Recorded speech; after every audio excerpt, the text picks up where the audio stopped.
Nah, sebelumnya kan kita sudah mempelajari tentang sistem saraf. Nah, sekarang kita masuk ke dalam topik sistem indera. Tapi sebelum masuk ke inti topik, kita bahas dulu mengenai hubungan dari sistem saraf dan sistem indera. Kita tahu ya, sistem saraf itu berfungsi menerima dan mengantar rangsangan ke seluruh tubuh. Nah, sistem indera atau alat indera merupakan alat yang ada pada tubuh kita yang dapat menangkap rangsangan karena pada alat indera itu terdapat ujung-ujung saraf sensor. Nah, setiap hari kita pastinya melakukan aktivitas yang tanpa kita sadari, kita itu terkontrol oleh sistem koordinasi kita. Nah, seperti misalnya menghirup aroma yang harum, mendengarkan suara, dan juga merasakan berbagai jenis makanan yang tanpa kita sadari, semua itu diatur oleh sistem indera pada tubuh kita. Nah, sistem indera yang pertama yang akan kita bahas yaitu indera penglihatan atau mata. Nah, teman-teman semua, topik pembahasan kita kali ini kan mata. Nah, mata itu merupakan penglihatan yang bertindak sebagai fotoreseptor yang mampu menerima rangsangan berupa cahaya.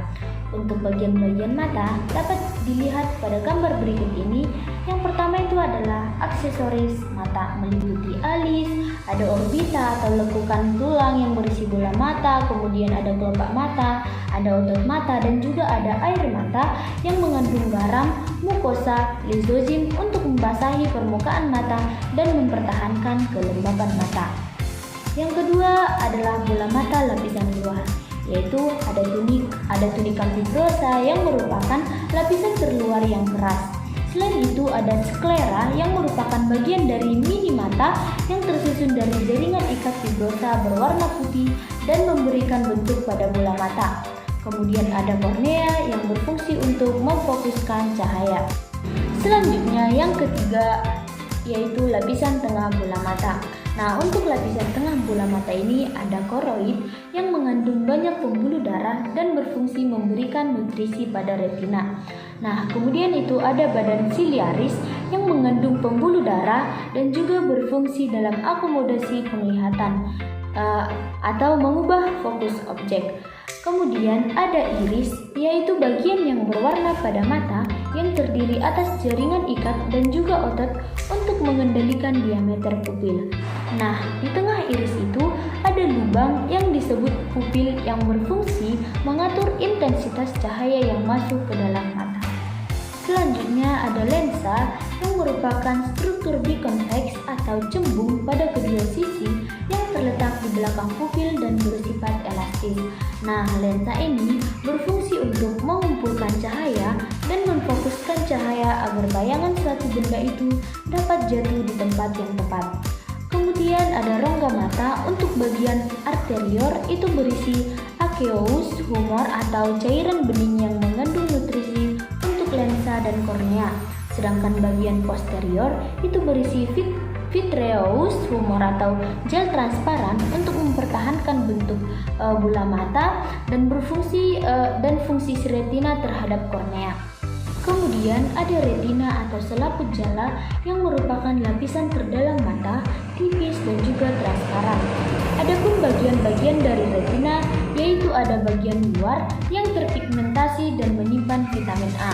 Kemudian bagian dalam itu tersusun dari sel-sel batang dan juga sel-sel kerucut. Nah, sel batang itu mengandung pigmen rodoksin yang tidak sensitif terhadap warna dan juga bekerja pada intensitas cahaya yang rendah atau pada malam hari. Nah, kemudian ada sel kerucut yang mengandung iodopsin yang sensitif terhadap warna dan bekerja saat intensitas cahaya tinggi atau siang hari. Kemudian ada fovea centralis atau bintik kuning yang mengandung sel kerucut dan tidak memiliki sel batang dan bertindak sebagai pusat visual mata. Jika bayangan benda jatuh tepat di bintik kuning, maka akan diinterpretasikan oleh otak sehingga bayangan akan terlihat dengan jelas. Selanjutnya ada saraf mata atau saraf optik, kemudian juga ada bintik buta atau diskus optik. Nah, bagian bintik buta ini tidak mengandung fotoreseptor. Oke teman-teman, sekarang kami akan memperlihatkan proses bagaimana itu mekanisme mata dapat melihat suatu benda. Nah, mekanismenya yang pertama adalah cahaya dipantulkan oleh benda, kemudian kemudian ditangkap oleh mata dan juga menembus kornea dan diteruskan melalui pupil. Nah, pupil ini nantinya akan mengatur intensitas cahaya yang kemudian diteruskan menembus lensa mata menuju ke retina. Nah, melalui akomodasi lensa mata akan mengatur cahaya agar jatuh tepat di bintik kuning retina.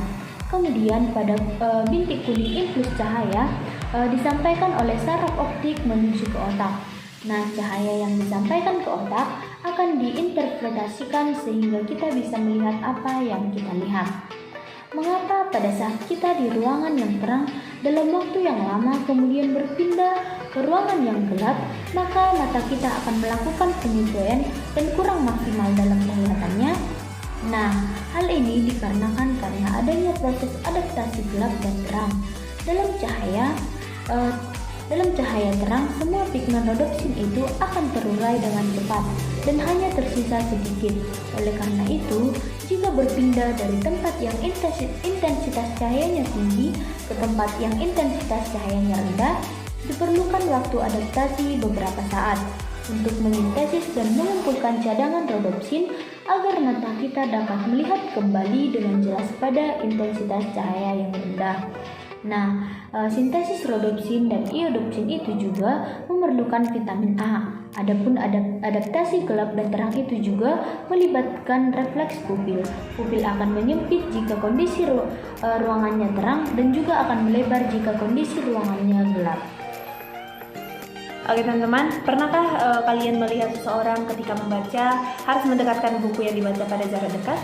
Nah, kira-kira mengapa ya hal tersebut bisa terjadi? Biar nggak penasaran, langsung saja kita bahas gangguan apa saja yang mungkin timbul pada indera penglihatan kita. Let's check it out.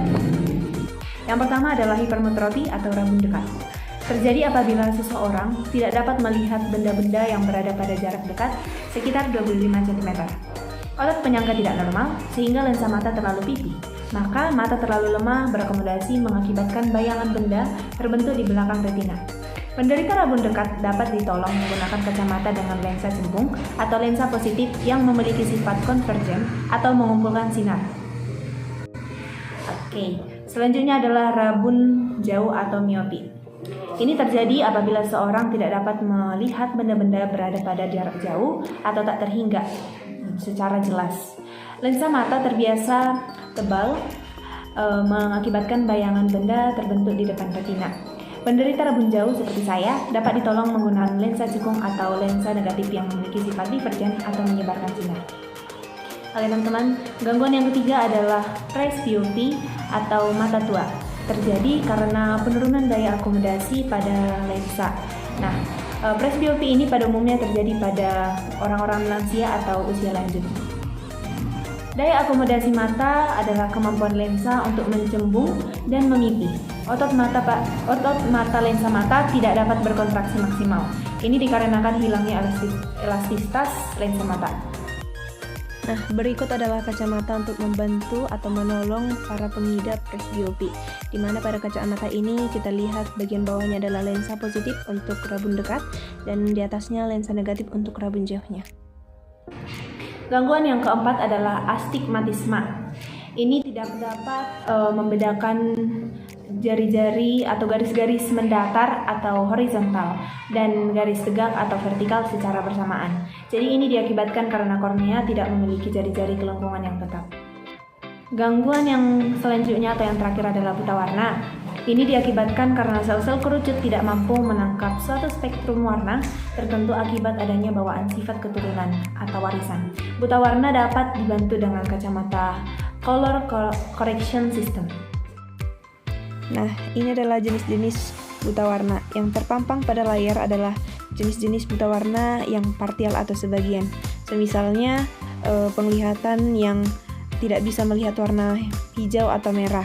Lalu selanjutnya adalah buta warna total atau di mana hanya bisa melihat warna hitam atau keabu-abu. Oke teman-teman, sekian video penjelasan kami mengenai sistem indera, yaitu pada bagian mata. Untuk penutup video kami punya satu pantun.